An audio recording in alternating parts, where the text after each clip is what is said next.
Thank you Jesus. Hallelujah. आज हम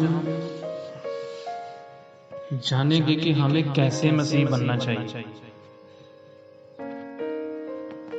हर जो व्यक्ति प्रभु में है, सब तो ऐसा बोलते हैं कि मैं प्रभु में हूं, मैं वचन में हूं। तो हमें जान लेना चाहिए कि हम वचन में है या नहीं, हम प्रभु में है या नहीं। तो हमें कैसे मसीह बनना चाहिए, हमें कैसे खुदा के दास बनना चाहिए, हमें कैसे खुदा के विश्वासी बनना चाहिए। तो ये बड़ा विचार है।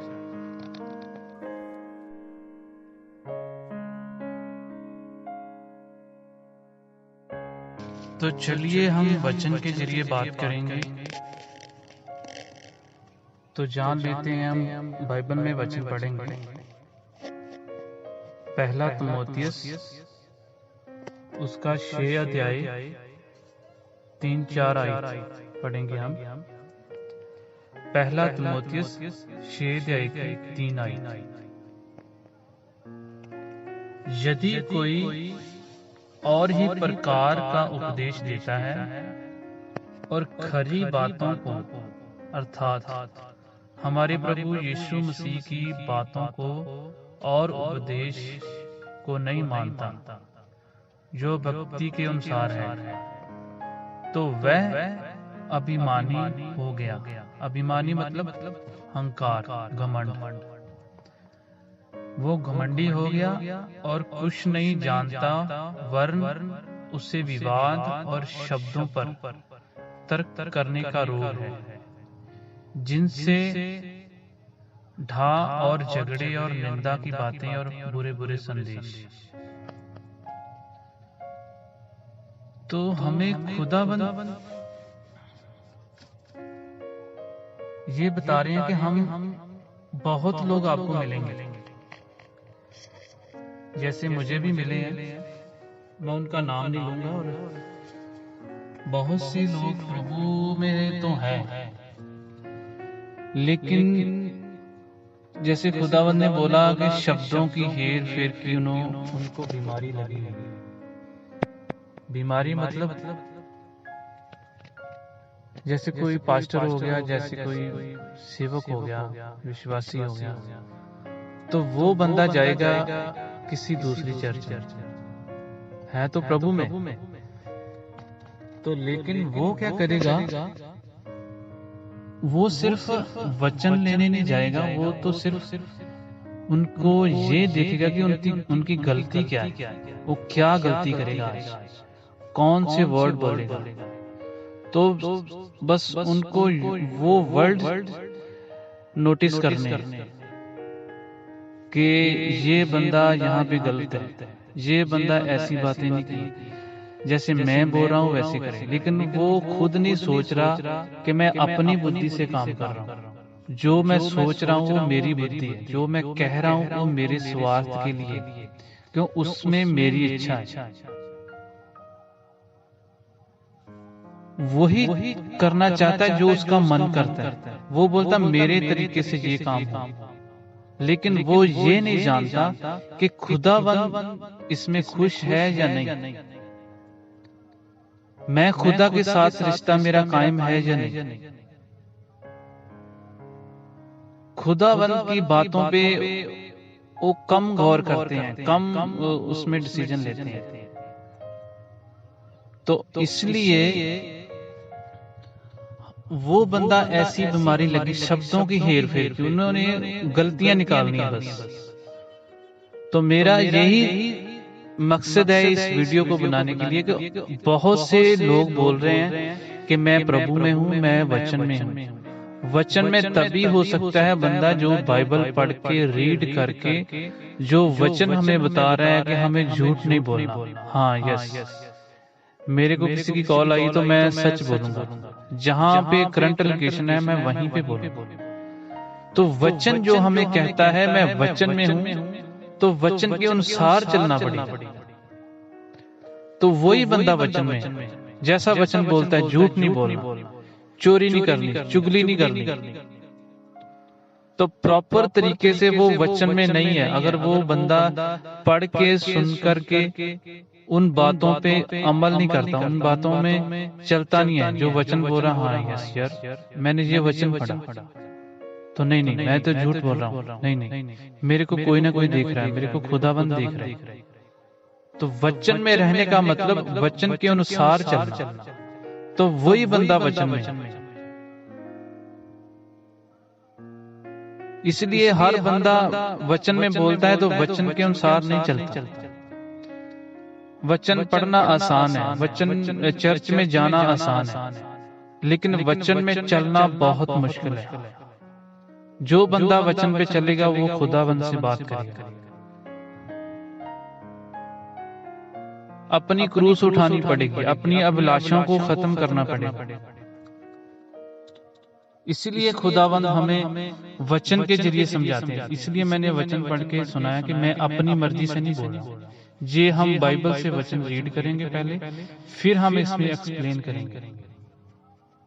तो खुदावंद भी बोल रहा है कि उन बंदों को, उन बच्चों को शब्दों की हेर फेर की बीमारी लगी हुई, बस उन्होंने गलतियां निकाली हर बंदे। हमें न्यायी नहीं बनना, हम न्यायकार नहीं हैं।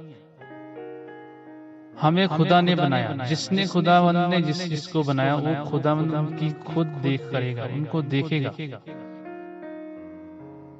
क्योंकि खुदावंद बोल रहा तू न्याय मत कर किसी का। न्याय करने के लिए मैं बैठा हूं। बस जो बंदा गलत कर रहा है, सही कर रहा है, तू किसी को जज नहीं करना। अरे यार वो बंदा गलत कर रहा है, अरे वो बंदा ऐसा वचन पढ़ रहा है, वो बंदा ऐसे वचन बोलना चाहिए था उसको।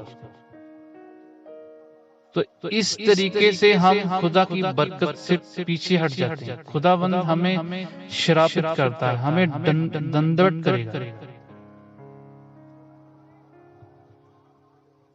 तो इसी तरीके से हमें वचन में रहना है। वचन में बोलने से वचन में नहीं रह सकते, हमें सिर्फ वचन पे चलना है। तो जैसे अभी नया साल आया है, परमेश्वर सबको आशीष दे, बरकत दे।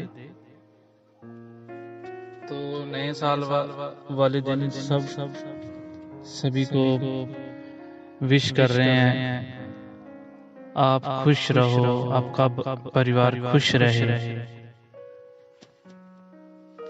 तो हमें ये सोचना है कि हमें खुश रहने के लिए सभी बोल रहे हैं। तो जो गए साल में हमने क्या किया, क्या किसी की हेल्प की, किसी को हमने हंसाया, किसी को हमने हेल्प की, कैसे हमने पीछे वाला जो साल गुजर गया उसमें कैसे हमने लोगों के साथ डील की, कैसे हम लोगों के साथ अच्छा बर्ताव किया जाए।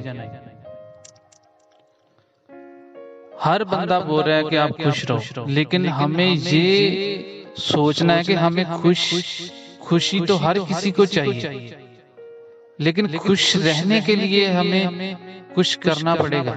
वो नहीं करना हमें, बस खुश रहने की आशीष चाहिए, खुशी मिल जाए, बस ये साल मेरे लिए अच्छा निकल जाए। लेकिन उसके लिए भी कुछ करना पड़ेगा ना। तो खुश रहने के लिए हमें खुदा को पहले खुश करना पड़ेगा, फिर हम वो खुशियां, वो बरकत ले सकते हैं। फिर हमारे लिए नया साल बरकत वाला हो सकता है। हमें अपने अंदर से किसी को विश करना है, पूरी सच्चाई से। पहले हमें खुदावंत के साथ रिश्ता कायम होगा, फिर आप आशीष दोगे। तो हमें अपनी तरफ देखना है कि हमें अंदर से कितना हम पवित्र हैं, हम बरकतें लेने के काबिल हैं, हम वो खुशी लेने के काबिल हैं। किसी को हम अच्छा संदेश दे रहे हैं कि आप भी वैसा करो, जैसे मुझे खुशी मिली आप भी वैसे खुशियां ले सकते हो। तो इसलिए मैं आपको मुबारक देता हूं। ऐसे चलो। तो खुदावंद हमें अच्छा रहने के लिए बोल रहा है। बदले की भावना नहीं रखनी हमारे मन में। दुश्मन को माफ करना पड़ेगा,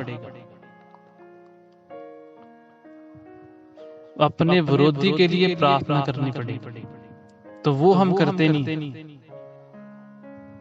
क्यों? मैं क्यों करूं? उसने मेरे साथ गलत किया, मैं भी उसके साथ गलत करूंगा।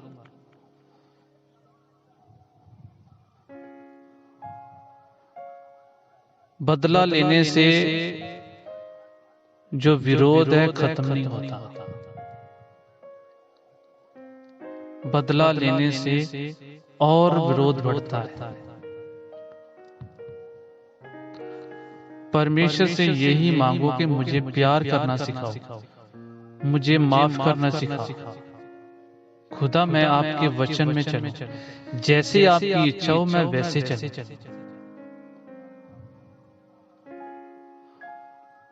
तो मैं विश्वास करता हूं कि ये जो वचन हमने पढ़े हैं, सुने हैं, तो इन वचनों के जरिए हमें बरकत मिल चुकी है यीशु नाम से।